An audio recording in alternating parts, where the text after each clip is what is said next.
السلام عليكم ورحمة الله وبركاته.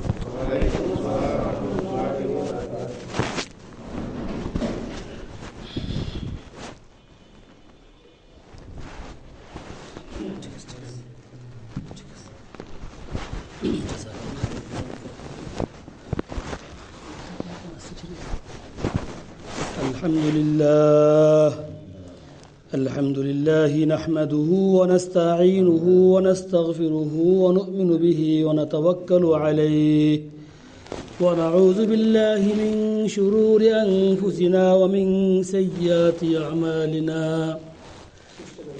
من يهده الله فلا مضل له ومن يضلله فلا هادي له ونشهد أن لا إله إلا الله وحده لا شريك له ونشهد أن سيدنا وسندنا وإمامنا وحبيبنا ومولانا محمد صلى الله تعالى عليه وعلى آله وأصحابه وبارك وسلم تسليما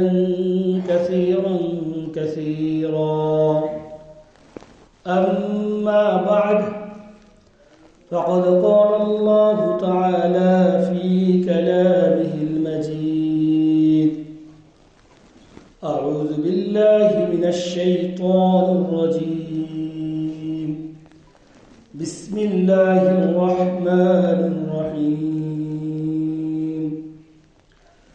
وكذلك جعلناكم أمة وسطا لتكونوا شهداء على الناس ويكون الرسول عليكم شهيدا وقال تعالى إنما المؤمنون إخوة فأصلحوا بين أخويكم واتقوا الله لعلكم ترحمون وقال رسول الله صلى الله عليه وسلم حب الدنيا رأس كل خطيئة أو كما قال عليه الصلاة والسلام آمنت بالله صدق الله وصدق رسوله ونحن على ذلك من الشاهدين الحمد لله رب العالمين الحمد لله আল্লাহ পাকের লাখো কোটি শুকরিয়া মহান রব্বুল আলামিন খৈরুল আইয়াম সপ্তাহের শ্রেষ্ঠ দিন যে দিনে আল্লাহ রব্বুল আলামিন বহু মানুষের গুনাহ মাফ করে দেন কবরের আযাবকে আল্লাহ তাআলা বন্ধ রাখেন এমনকি এই দিনে যদি কোনো ব্যক্তি মারা যায় তো আল্লাহ রাব্বুল আলামিন এই দিনের শ্রেষ্ঠত্বকে সামনে রেখে ওই ব্যক্তির ওই দিনে আযাবকে মাফ করে দেন তো এমন একটা বিশেষ দিন পবিত্র জুমার দিন এই জুমার দিনে আল্লাহ রাব্বুল আলামিনের শাহী দরবারে হাজিরা দেওয়ার জন্য আল্লাহ রাব্বুল আলামিন আমাকে আপনাকে আমাদের সকলকে জামে মসজিদ আল্লাহর ঘর যে ঘরের ব্যাপারে বলা হয়েছে যে জমিনের মধ্যে সবচেয়ে শ্রেষ্ঠ জায়গায় সর্বশ্রেষ্ঠ দিনে সর্বশ্রেষ্ঠ জায়গায় আল্লাহ রাব্বুল আলামিন আমাকে আপনাকে আমাদেরকে নিয়ে আসছে জন্য আমরা শুকরিয়া আদায় করি আলহামদুলিল্লাহ। এইখানে যখন আমরা এসে পড়েছি আসতে পেরেছি তাহলে বোঝা যায় যে আল্লাহ তাআলার দরবারে আমাদের নাম লেখা আছে আলহামদুলিল্লাহ।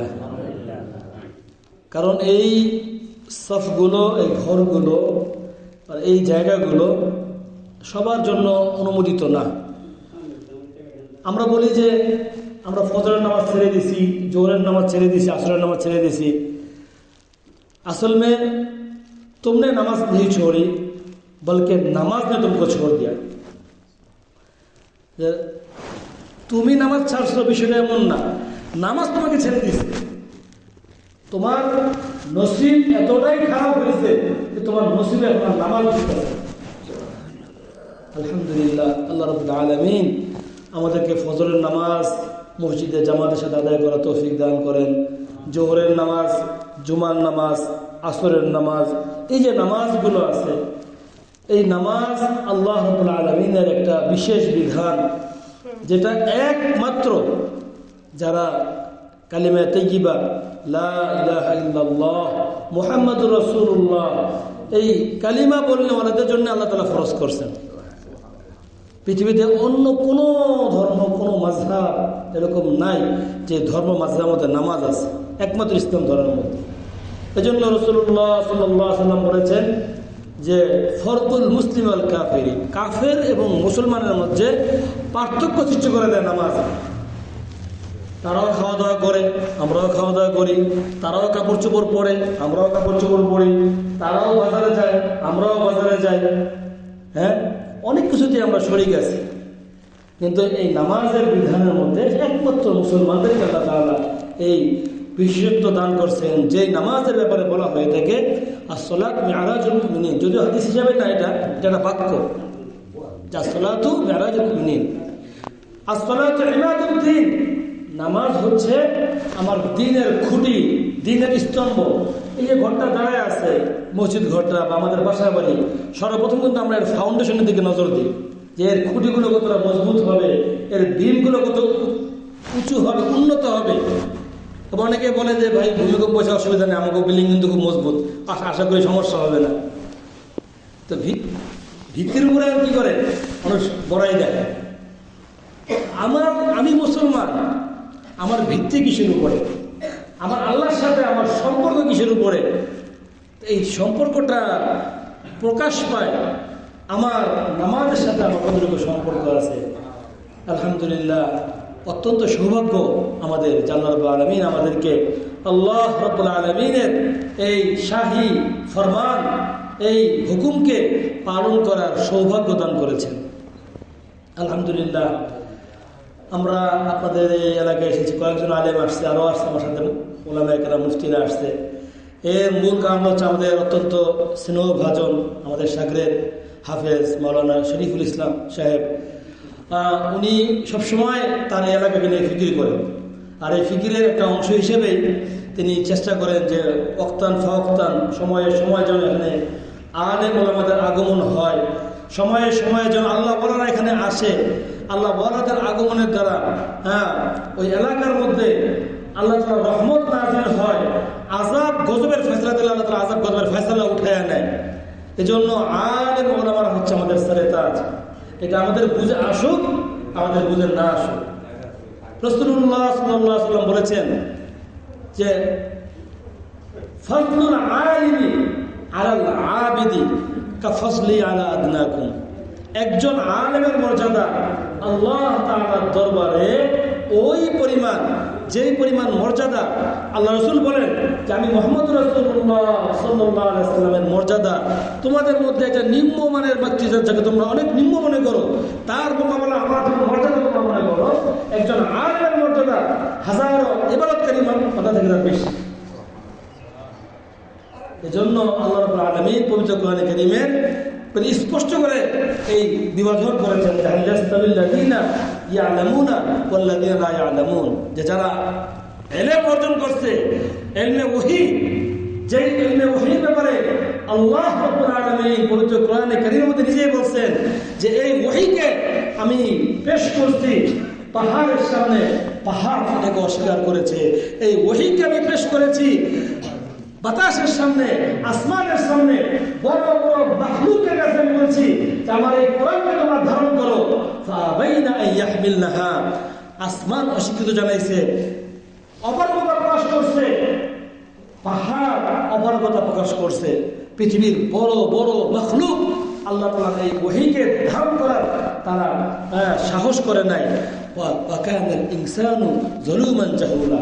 আল্লাহ পাক বলে কোরআনের আয়াত, إنا عرضنا الأمانة على السماوات والأرض والجبال فأبين أن يحملنها وأشفقن منها وحملها الإنسان إنه كان ظلوما جهولا। আমি আল্লাহ এই কোরআনকে আলাস সামাওয়াত, সপ্ত আসমানের প্রত্যেকটা আসমানকে বলছে আমার এই কোরআনকে তোমরা রাখো, তোমাদের সিনায় কোরআনকে ধারণ করো। তারা ভয় পেয়ে গেছে, কাঁপতেছে আসমান, না এই কোরআন নেওয়ার মতো ক্ষমতা আমাদের নাই। পৃথিবীর বুকে এখন বর্তমানে মাশাআল্লাহ হাতে হাতে মোবাইল থাকার কারণে আমরা মুহূর্তের মধ্যেই বের করতে পারি পৃথিবীতে কয়টা পাহাড় আছে, সবচেয়ে উঁচু পাহাড় কি, মানুষ এভারেস্ট জয় করে, উহুদ পাহাড় দেখে আসছে হাজি সাহেবরা, হ্যাঁ গাড়ি সোর দেখে আসছেন, জামালের নূর দেখে আসছেন। তো কত বড় বড় পাহাড়, বাংলাদেশের ওই মোকাবেলা কোনো পাহাড়ই নেই, তারপরে আসছে আলহামদুলিল্লাহ যাই আছে, আমরা তো দেখছি কম বেশি পাহাড়। তো সমস্ত পাহাড় একত্রে বলছে যে আল্লাহ এই কোরআনের মতো ভারী জিনিস এটা আমাদের সম্ভব, কিন্তু আল্লাহ আলামিনের কাছে এই মানুষ এই সাহস করছে আল্লাহর কাছে, আল্লাহ এই কোরআন দেন, আমরা আপনার কোরআনকে আমরা সিনা ধারণ করব। 30 পারা কোরআনে কারীম একটা মানুষ ধারণ করে করে বেড়াইতেছে।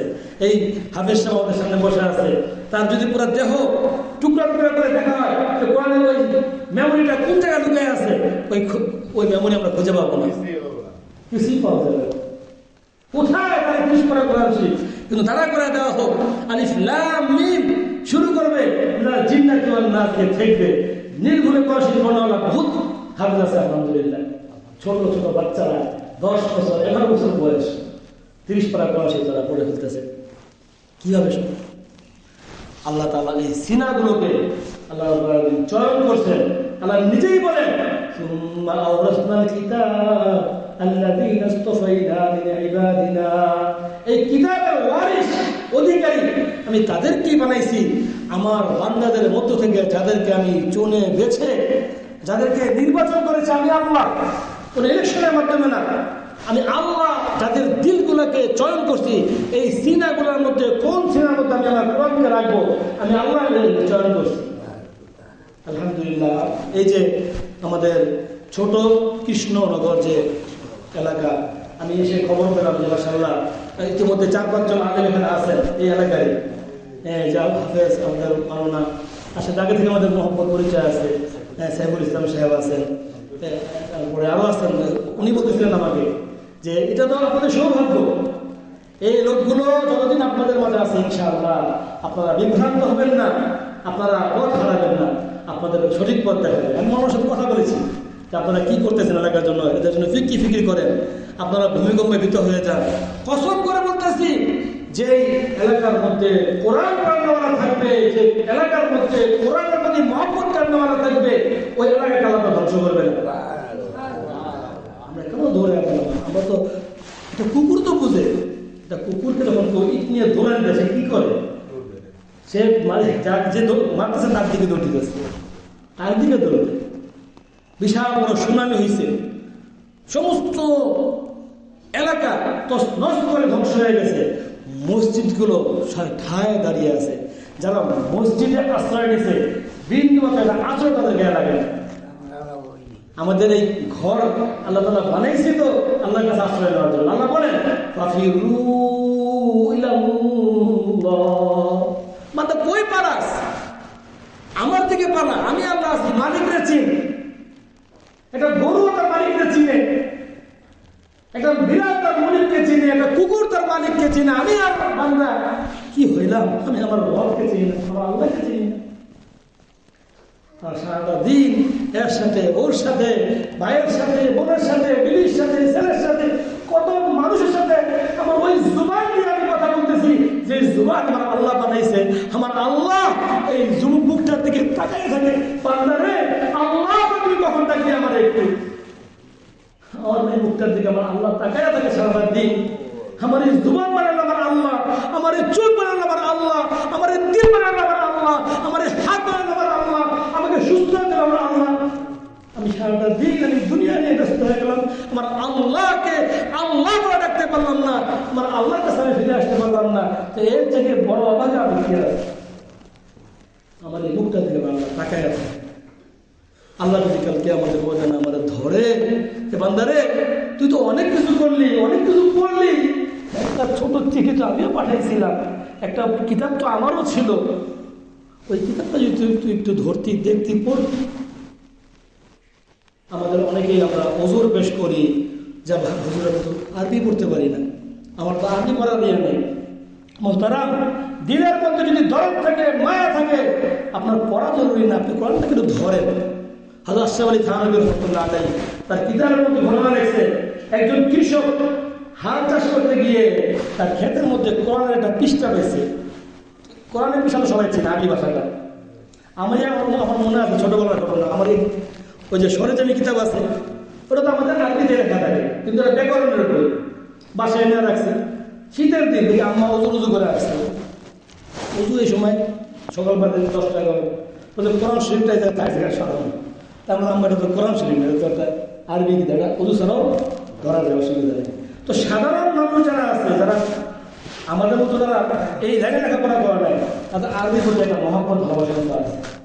একটা যদি আরবি অক্ষর রাস্তায় পড়ে থাকে, এটা আমরা পাবো না পাবে বাড়াইতে, এটা আমাদের মহব্বত ভালোবাসার বিষয়। ওই কৃষক সে কোরআনে কারিমকে তো পৃষ্ঠা ছিল না, কিন্তু আরবি লেখা পরিষ্কার করে নিয়ে আসে, ঘরের মধ্যে রেখেছে, এক জায়গায় রেখে দিয়েছে। এটাকে সে প্রতিদিন একবার করে দেখে আর খালি চোখে পানি ছাড়ে, আল্লাহ রে তুমি কোরআন দিলাম তো পড়তে পারি নাই, তাকে থাকি বুকে চুমু নেয় তাই দেয়। যখন ওই কৃষক মারা যায়, আশরাফ আলী থানভী লেখেন যে ওই এলাকায় বুজুর্গের আল্লাহ স্বপ্নে দেখায় আল্লাহ রাব্বুল আলামিন তাদের জান্নাতে ফয়সালা করেছে। ঘরে ওই বুজুর্গ অবাক হয়েছে যে ভাই তারা তো বিশেষ কোনো আমল করতে দেখি নাই, তো কোনো বুজুর্গ ছিল না, সাধারণ মানুষ, কি এমন আমাকে স্বপ্ন দেখানো হলো। বাসায় গেছে, খোঁজখবর দিয়েছে।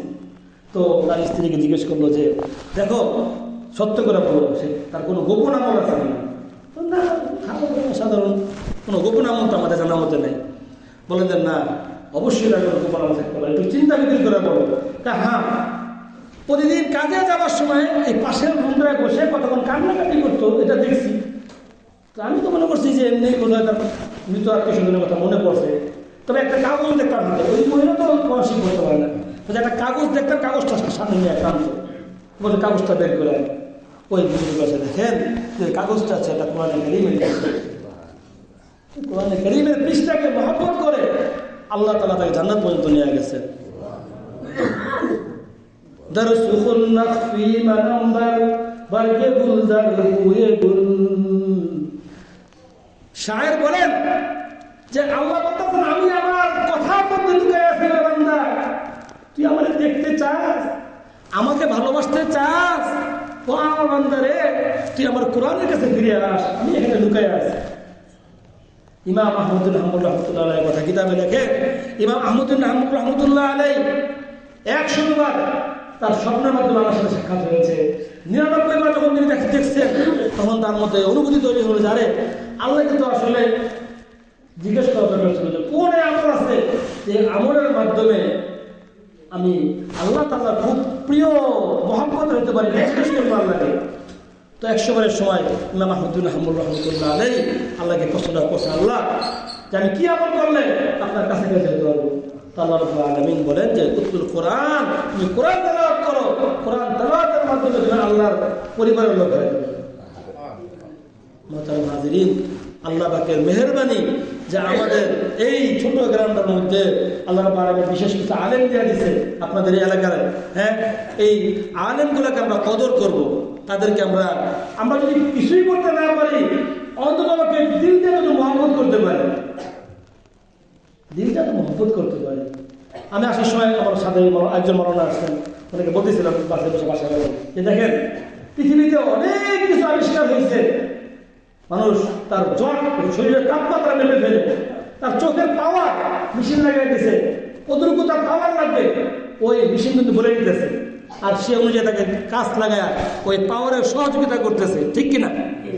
হাত ভেঙে গেছে, বিকল্প হাত লাগাই গেছে, শরীরের তাপমাত্রা মাপতেছে, চোখের আলোকে মাপতেছে, কিন্তু আমার দিলের মধ্যে কি চলতেছে পৃথিবীর কোন মেশিন এখন আবিষ্কার হলে যেটাকে বের করবে।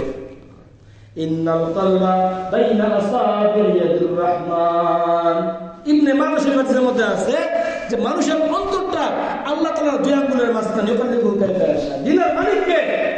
আল্লাহ। দিলকে বানায় দেওয়া কে? আল্লাহ।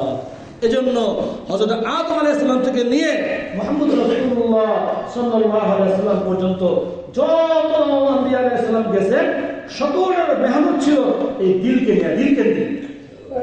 আমাদের এই দিলটা যদি ঠিক হয়ে যায় না, আমরা আল্লাহ হয়ে যাব। এই দিলের মধ্যে অনেকগুলো রোগ আছে, যে রোগগুলো সাধারণ ডাক্তার চিকিৎসা করতে পারে না।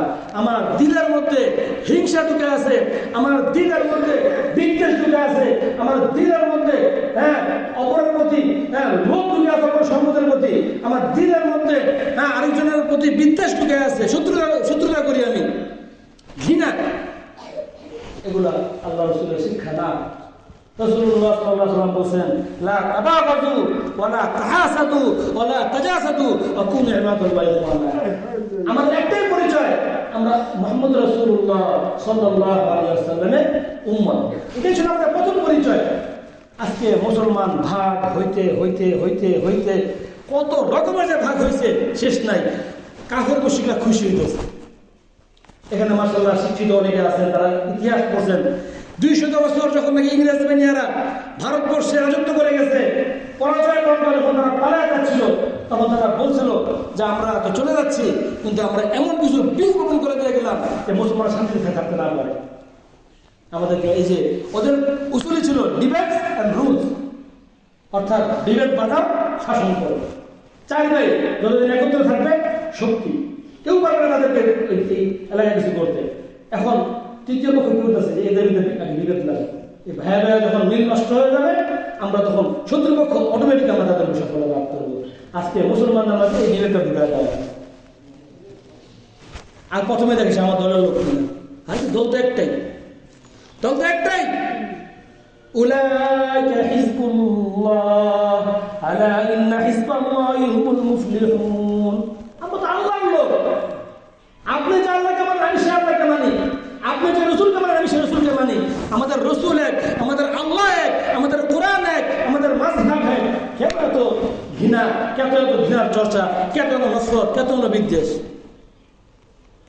এই বিদ্বেষ ঢুকতে ঢুকতে ঢুকতে ঢুকতে ঘর পর্যন্ত পৌঁছে গেছে। ঘরের মধ্যে এখন ডিভাইডেশন চলছে। ভাইয়ে ভাইয়ে মিল নাই, স্বামী স্ত্রীর মধ্যে মিল নাই, বাবা সন্তানে মিল নাই। আমাদের সব কিছু খোলাসা আমাদের অন্তরের মধ্যে ওই যে ছোট টুকরা আছে, যাকে কল্পনা হয়, যার ব্যাপারে আল্লাহ রাব্বুল আলামিন বলছেন ইল্লা মান আতাল্লাহা বিকলবিন সালিম, যে এই দিনটাকে শুদ্ধ পরিশুদ্ধ করে আল্লাহর কাছে হাজির হবে, তার জন্য জান্নাত। আর এই পচা গান্দা ময়লা দিন নিয়ে জান্নাতে প্রবেশ করা যাবে না। এজন্য রাসূলুল্লাহ সাল্লাল্লাহু আলাইহি ওয়াসাল্লাম আছে, আলা ইন্না ফিল জাসাদি মুযগা ইযা সলুহাত সলুহাল জাসাদু কুল্লু।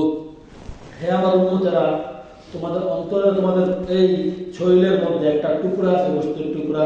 এই টুকরা যখন ঠিক হয়ে যায়, তখন তোমার সমস্ত আমল ঠিক হয়ে যাবে। আর এই টুকরা যখন নষ্ট হয়ে যায়, তোমার সমস্ত আমল নষ্ট হবে। তোমার হাত থেকে অন্যের বাংলা হাত দিবে, তোমার চোখ অন্যের স্ত্রীর দিকে চোখ দিবে। সব কিছু মূল হলো এই অন্তর। এই জন্য আমাদের অন্তরের মেহনত করতে হবে। আর অন্তরের মেহনত হলো গিয়ে জুবানের মাধ্যমে। কিসের মাধ্যমে? জুবানের মাধ্যমে। আল্লাহ রাব্বুল আলামিন বলেন, আলা বিযিকরিল্লাহি তাতমাইন্নুল কুলুব। আল্লাহ, আমার অন্তর এটা মুতমাইন হবে, এই অন্তর শান্তি পাবে আল্লাহর জিকিরের মাধ্যমে। আল্লাহ রাব্বুল আলামিন বলেন, যতদিন পর্যন্ত এই জিকির কারণে ওয়ালা জবান কার হাসিল হবে, সে পথভ্রষ্ট হবে না। জবানের মধ্যে সবচেয়ে বড় আমল হচ্ছে জিকির করা। আর এই জিকিরের আমল আমরা সব সমাজ থেকে উঠে দিয়েছি। খালি দিয়ে দিয়েছি কাদেরকে, চলুন আমরা জিকির করবো, আমরা জিকির করবো না, দেখতে এক দলে হয়ে গেছে। আরে ভাই, দেখি আমাদের কোনো সম্পত্তি রেজিস্ট্রেশন করে নিয়ে গেছে। কোরআন হাদিসের কথা সবাই করবে, ঘরের মধ্যে স্বামী করবে, স্ত্রী করবে, ছেলে করবে, মেয়ে করবে, মসজিদে করবে, মাদ্রাসায় করবে। জিকির হচ্ছে সবচেয়ে বড় আমল। হযরত সাইয়্যিদুনা হযরত আবু গিফারী রাদিয়াল্লাহু বলেন, সুবহান তাকুনু লিসানুকা রাব্বান বিযিকরিল্লাহ। এমন ভাবে তুমি জিকির করো যে তোমার জবান যেন সবসময় ভিজা থাকে জিকিরের মাধ্যমে। অন্য হাদিসের মধ্যে আছে, আকসিরু যিকরাল্লাহ। এই পরিমাণ তুমি জিকির করো, জিকির করতে করতে যেন মানুষ বলে যে এটা পাগল হয়ে গেছে, হাত্তা ইয়াকুলু মাজনুন। আমি যখন দারুল দেওবন্দ থেকে লেখাপড়া করে আসছি, আমি তখন মোহাম্মদপুর জামিউর রহমান মাদ্রাসায় পড়াই। তো ওইখানে আমার শাইখ, আমার শাইখ মুর্শিদ, আমার ওস্তাদ মোহতারাম আওলাদ রসুল হযরত মাওলানা মুফতি মুহাম্মদ সালমান মনসুরপুরি ওনারা দেখছেন। তো হযরত দেওবন্দের উস্তাদ আমাকে 12 তাসবিহ আমল দিয়ে দিয়েছে, 12 তাসবিহ করতে হবে। তা আমি সকাল সন্ধ্যা আমলে লা ইলাহা ইল্লাল্লাহ কলব থেকে শুরু হবে লা ইলাহা ইল্লাল্লাহ। তো এই জিকির যখন আমি শুরু করলাম, এখন আমি যখন চোখ খুলেছি জিকির শেষ করে দেখি বহুত লোক সময় হয়ে গেছে, এরা তো করে না জিকির। এখন আমার লাগে সরব জিকির এত লোক দেখতেছে। তা আমি হজরতের কাছে চিঠি লিখলাম, হজরত আমি যখন জিকির করি তো এই ছাত্ররা তো জিকির করে। হজরত আমাকে বললেন জিকির তুমি কিসকে নিয়ে করতে হো? আল্লাহকে নিয়ে, লোককে দেখানে के लिए, মানুষকে দেখানোর জন্য, আল্লাহকে দেখানোর জন্য। আল্লাহকে দেখানোর তুমি দেখলে সে क्या होता है? তো আপনার জিকির চালাও। যে ব্যক্তি সকাল সন্ধ্যার এই জিকিরের আমলগুলো করবে তার দিল আল্লাহ তাআলা সাফ করে দেবে ইনশাআল্লাহ। কোরআনে কারীমের মধ্যে নামাজকেও জিকির বলা হয়েছে, আকিমিস সালাতা লিযিকরি। জিকিরের অনেক প্রকার আছে, জিকিরের অনেক প্রকার আছে। কোরআনে কারীমের তেলাওয়াত এটা একটা জিকির। কিন্তু আমার কথা হলো যে আমাদের ঘরের মধ্যে কোন জিকিরটা আমরা চালু করেছি? না আছে কোরআনে কারীমের তেলাওয়াত, না আছে জবানি জিকির, না আছে নামাজের ইহতিমাম। বছরের পর বছর পার হয়ে যাচ্ছে, মুসলমান নামাজের কোনো খবর নাই, তেলাওয়াতের কোনো খবর নাই। তো দুনিয়াটাকে এমন ভাবে সে বেষ্টন করে নিয়েছে যে তার সকালও দুনিয়া, তার দুপুরও দুনিয়া, তার সন্ধ্যাও দুনিয়া, তার রাতও দুনিয়া, তার ঘুম দুনিয়া, তার চাকরা দুনিয়া। তো দুনিয়া জন্য তো আল্লাহ তাআলা মুসলমানদেরকে বানায় না। শুধুমাত্র দুনিয়ার জন্য যদি মুসলমানদেরকে আল্লাহ তাআলা বানাইতো, রাসূলের হাদিস যে আমি রব্বুল আলামিন, আল্লাহ হাদিস কুদসির মধ্যে যে আমি এই সমস্ত কাফের মুশরিকদের বাড়ির সিঁড়িগুলোকে স্বর্ণের বানাইতাম, ছাদগুলোকে রূপার বানাইতাম, বানাই দিতাম তাদেরকে আমি। লাহুম ফিদ দুনিয়া ওয়ালানা ফিল আখিরাহ, লাহুম ফিদ দুনিয়া ওয়ালানা ফিল আখিরাহ। তারা দুনিয়াটা ভোগ করবে, আল্লাহ আমাদেরকে আখিরাতের দান করবে ইনশাআল্লাহ। রাসূলুল্লাহ সাল্লাল্লাহু আলাইহি ওয়াসাল্লামের সিরাত দেখেন, জীবনী দেখেন। আমরা তো ওই রাসূলের উম্মত যে রাসূলকে আল্লাহ রাব্বুল আলামিন অফার দিয়েছে, হে মুহাম্মদ আরবি যদি তুমি চাও এই উহুদ পাহাড়কে স্বর্ণ বানিয়ে দিতে, আমি রাব্বুল আলামিন সেকেন্ডের মধ্যে উহুদ পাহাড়কে স্বর্ণ বানিয়ে দেব, এই স্বর্ণ সমস্ত মালিক তুমি হইবে। আল্লাহ রাসূলকে অফার দিয়েছে। হাজী সাহেবরা আছেন, উহুদ পাহাড় কি ছোট একটা পাহাড়? ছোটখাটো? হ্যাঁ, আমাদের মসজিদের সমান। কত মসজিদে ঢুকবে পাহাড় আল্লাহ বলে। এই চোখ দিয়ে হাতা করা যায় না, কত বড় পাহাড়। মদিনা মুনাওয়ারা আমি যখন 2011 গেছি, তো নামাজ সালাম ফিরেছি ফজরের নামাজে, তো মনে হলো পাহাড় একটু মাথার কাছে এসে গেছে, এই তো পাহাড় দেখা যায়। আমার সাথে সাইনবোর্ডের এক আলেম ছিল, নুরুল্লাহ ভাই, নিউ মার্কেট মসজিদে নামাজ পড়ে। আমরা চলেন ভাই, আমাকে গাড়ি করে নিউ কি ফজরের মধ্যে হাঁটতেও হয়, আমরা একটু হাইটাই জায়গা হতে পারি। তো যাইতে যাইতে ফজরের নামাজ পড়ছি 5:30 বাজে, পার 8:15 বাজছে। 2-2.5 ঘন্টা হাসি আছে উহুদ পাহাড়ের আশা। কত বড় পাহাড়! ওই পাহাড় মদিনা মুনাওয়ারার মধ্যে সবচেয়ে বড় পাহাড়। ওই পাহাড়কে আল্লাহ রাব্বুল আলামিন বলছে মুহাম্মদ সাল্লাল্লাহু আলাইহি ওয়াসাল্লামকে আপনি যদি চান এটাকে আমি কি বানায় দেব? স্বর্ণ বানায় দেব। আল্লাহ কি বলছেন? ইয়া রাব্বুল আলামিন আমি একদিন খেয়ে থাকবো আর একদিন না খেয়ে থাকবো। যেদিন আমি খেয়ে থাকবো সেদিন আমার শুকরিয়া আদায় করবো, যেদিন আমার পেট না খেয়ে থাকবো ওদিন আমি আমার ধৈর্য ধারণ করবো, সবর করবো। শুকর সবর, শুকর সবর মুমিনের কাজ, আর কোনো কাজ নাই। নেয়ামত পাইছি শুকরিয়া আদায় করবো, নেয়ামত নাই সবর করবো। মুমিন কখনো হতাশ হয় না, মুমিন কখনো গলা ফাঁসি দেয় না। ইন্নাহু লা ইয়াসিমু রাহিল্লাহ ইল্লা আল-কওমুল কাফিরুন। আল্লাহর রহমতে দেখো কাফেররা নিরাশ হয়, মুমিন তো অনেক মুমিনের অবস্থা। হযরত আম্মা আয়েশা রাদিয়াল্লাহু আনহা বলেন যে আমাদের ঘরে এক মাস পর্যন্ত পার হয়ে যেত, 1 তারিখ থেকে 30 তারিখ পর্যন্ত আমাদের ঘরের মধ্যে আমরা চুলা কোনদিন জ্বালাই নাই, খাবারই মানে চুলা জ্বালানো। এই খেজুর খেয়েছে, পানি খেয়ে আসছে।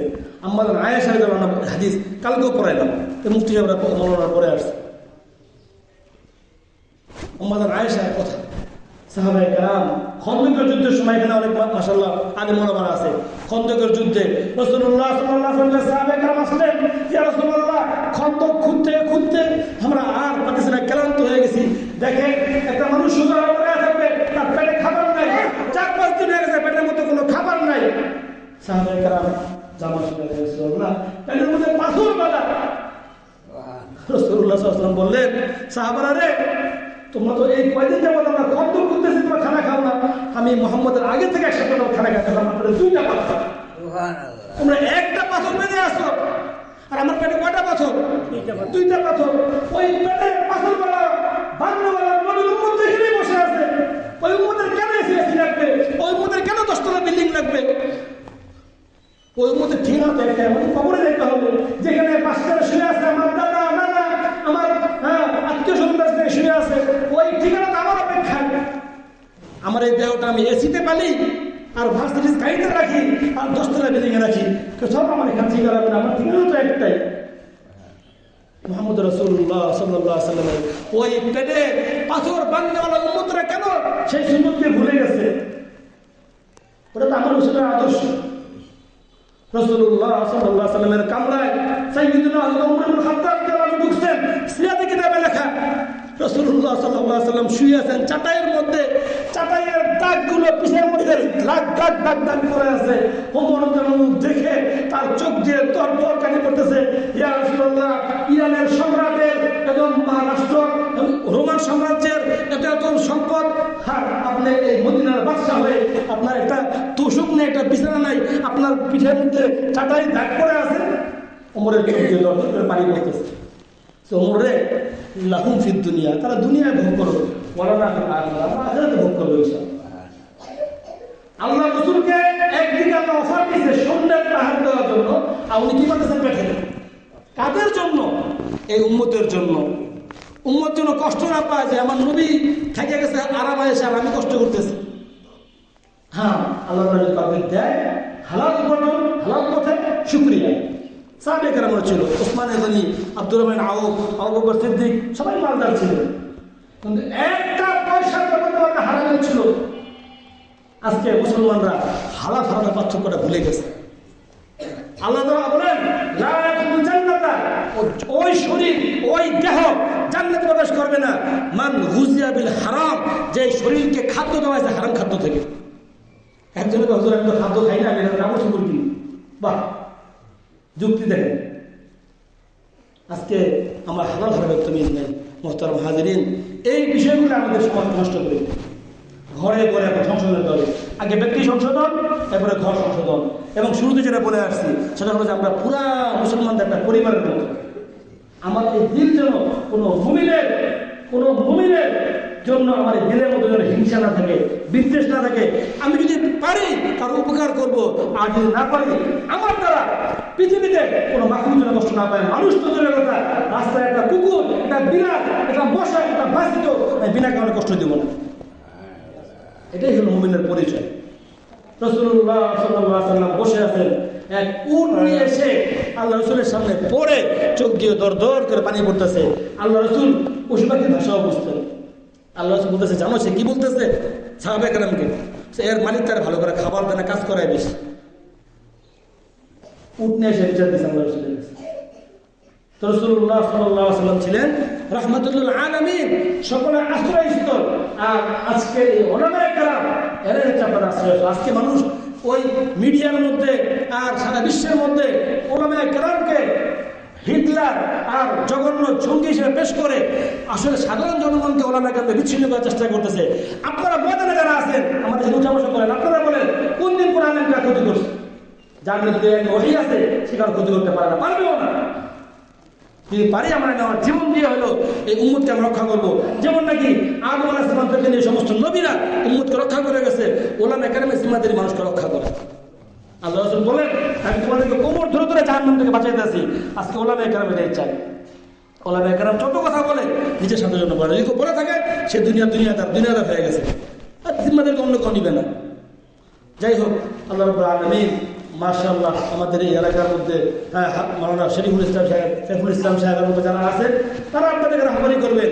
আমাদের ইমাম সাহেব মাশাআল্লাহ আলোচনা করেন, তো এগুলো আমরা শুনবো, আমল করবো। এরকম না যে এখান থেকে শুনলাম, মসজিদ থেকে তার আগে ওই বুঝে আকাশের মতো সামিয়া না ও আসাই না, শুনলাম আর আমল না করলাম না, যেমন যেন না হয়। ওরা প্রতিটা জুমায় যেন আমরা যা কিছু শুনি এটা আমার জীবনে বাস্তবায়ন করি, অন্তত কেন্দ্রীভূত করতে পারি যে আমি আমার দ্বারা কাউকে ক্ষতি করবো না। ঠিক আছে না? আল্লাহ তাআলা আমাদের তৌফিক দান করেন, আমিন। ওয়া আখিরু দাওয়ানা আলহামদুলিল্লাহি রাব্বিল আলামিন।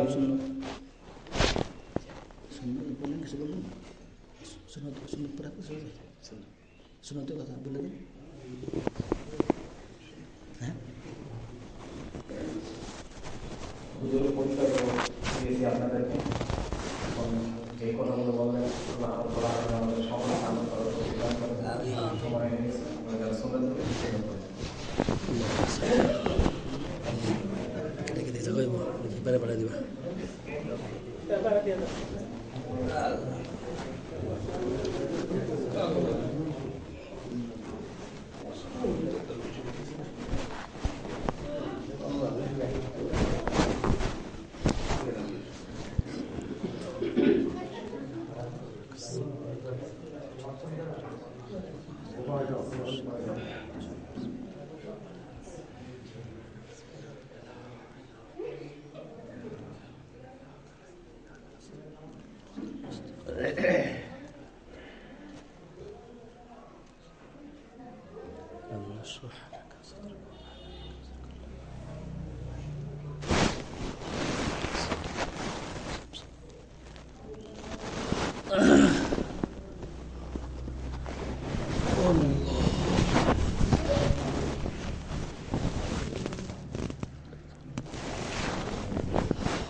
Ah.